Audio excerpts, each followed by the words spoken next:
I'm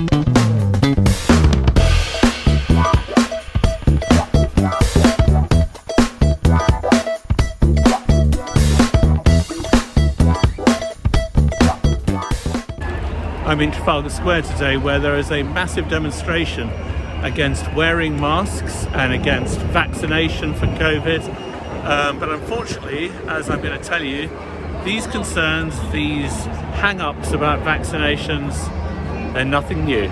Not far from Trafalgar Square is something called the National COVID Memorial Wall. It's quite an informal memorial to all those who've died of COVID. And it's a wall that faces the Houses of Parliament in central London. And what people have done is, with red marker pen, they've drawn hearts and then the names of those who they've lost. And it's quite a kind of an international collection of names from the Americas, Asia, Africa, Europe, people who work in London, tourists, and people just expressing sympathy or even anger. I put my own father's name down there because he died of COVID, unfortunately, in February this year.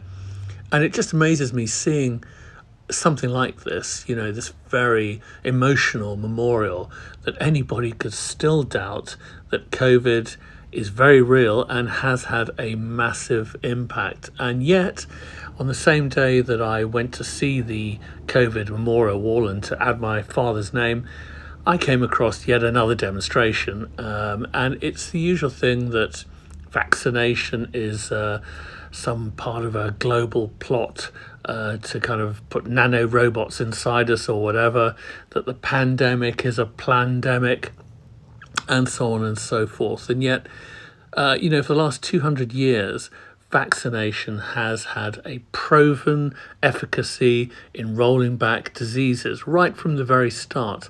For example, smallpox, which was a huge killer in the 18th century, but thanks to the vaccination invented by Edward Jenner 200 years ago, smallpox has rolled back. And I cannot believe that anybody wants to return to an era when we lived in fear of so many diseases that vaccination put an end to.